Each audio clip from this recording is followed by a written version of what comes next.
I'm going to talk to you today about my career in the service. That's in the U.S. Army. But to start off, my father was a Marine in World War I.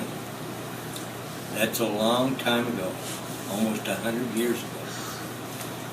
And I had a brother, James, who was a Marine in World War II.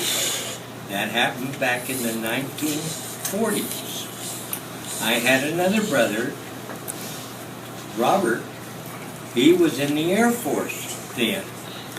And then another brother who was in the Korean War, which was in the 50s. And I'm a veteran of the Korean War. I came later after he did. So, anyway, my life started at Fort Leonard Wood, Missouri. And I belonged to a reserve unit prior to that, because I went to school at Colorado Aggies, which now is Colorado CSU. So, I was in the ROTC program, which is a program to teach you how to be a serviceman, an officer. Well, I didn't get to be an officer. They decided they needed me worse in the service, so I got drafted. Well, rather than be drafted, I asked for active duty through my reserve unit. So, I ended up at Fort Leonard, Missouri. And that's where you take your basic training. That's real rough, but you learn a lot there. I ended up being, since I already had some rank, I was a corporal. That you got private, you got a PFC, and then you got corporal. So I was 3 stages up. So anyway, I ended up teaching a lot of these subjects. And I didn't bring it. I should have brought it with me. But I had to learn to shoot a rifle. And we had a target 500 feet out there. The target was that big around. Anyway, I shot at that target.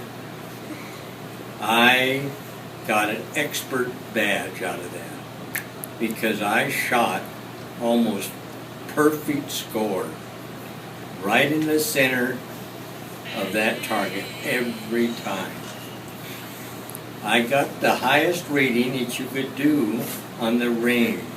They had never had anybody shoot that score. But after I finished that, they sent me off to a place called Camp Gordon, Georgia. That's clear across the United States. Anyway, they didn't know what to do with me. I had good scores in electronics, I had good scores in this and everything. I thought I was going to be a telephone guy. You know, climb the pole and work on the telephone. No, they didn't want me there. So they sent me to a field radio repair school. Now, this is my group that we were with.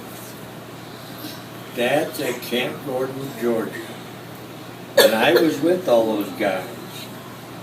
This is me right there. That's me. See? That's who I am.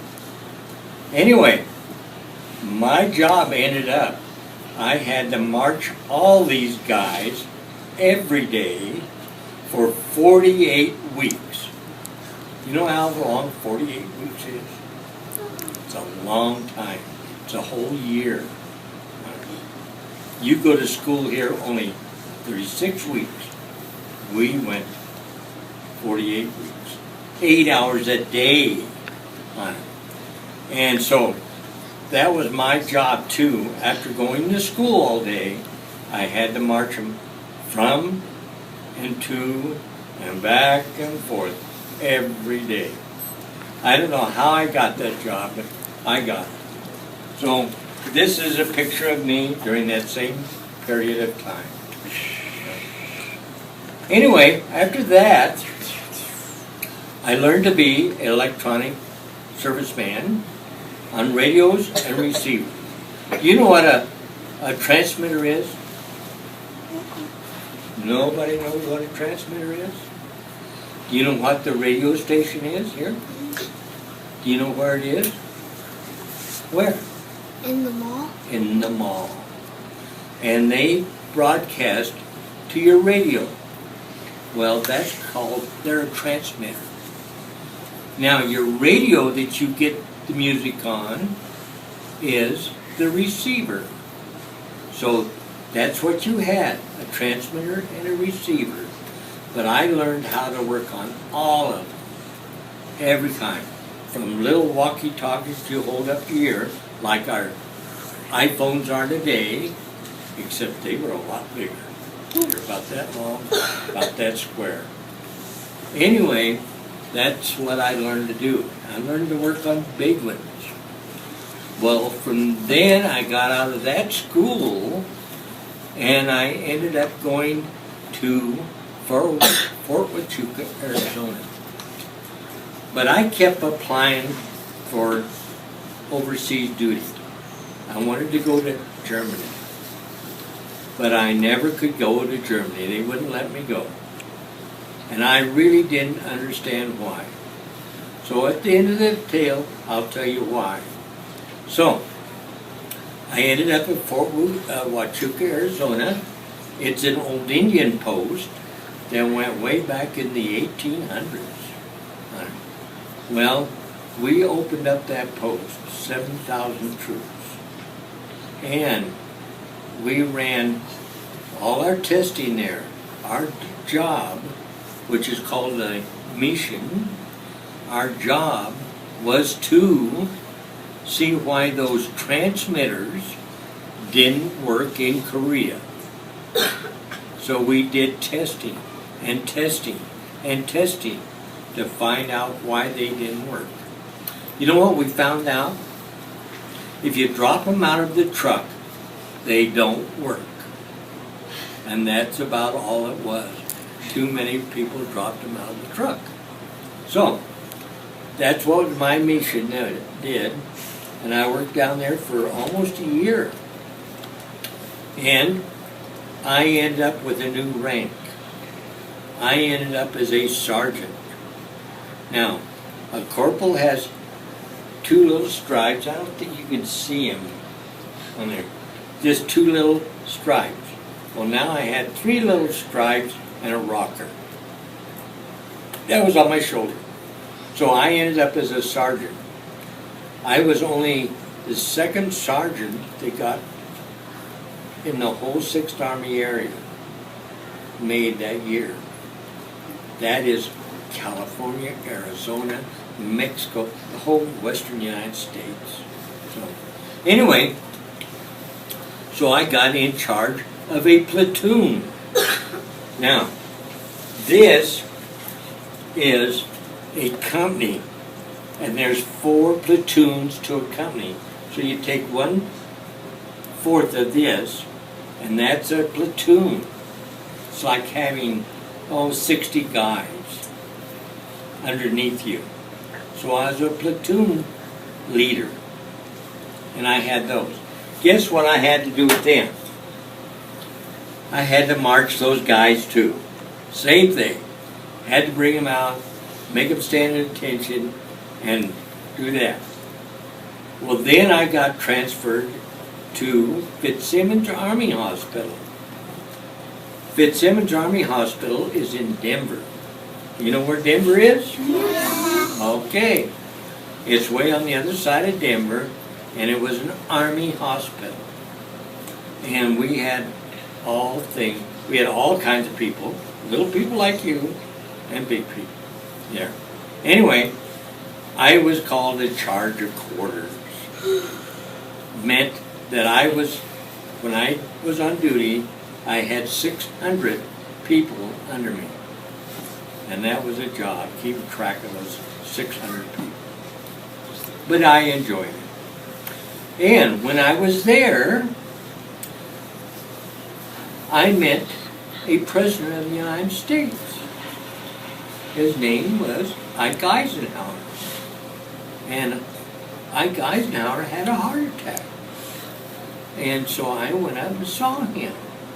But I met him 2 years before that, when I was down in Georgia.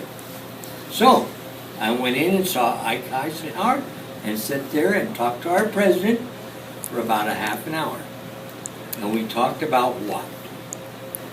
What would you think we talked about? What were you going to talk about? No, we were talking about fishing.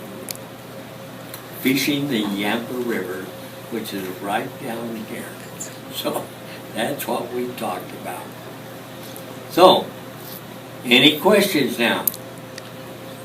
Oh, wait a minute. I got to finish up. Remember, I said I couldn't go overseas? Yeah. Well, on my discharge, when I got out of the Army, I found out there was a section in there called the Sullivan Act. And during World War II, there was a ship that was sank. And it had 5 Sullivan brothers on that ship. And they all died. So, the Sullivan Act came along, and I had brothers that had been overseas, and so I was not allowed to go overseas because I had to stay here in the country. Now, another thing, you always see on the news about the guys on the front lines and they're shooting their rifles and they're doing all that kind of stuff, don't you? You see that? Well, for every one of those guys up there on the front line, there has to be 7 to 10 people helping them. They got to get food to them. They got to get ammunition. They got to do all their cleanup and everything. So that's what happens. Not everybody goes to war on the front line. I was here. I was teaching people how to be service people. So, now questions.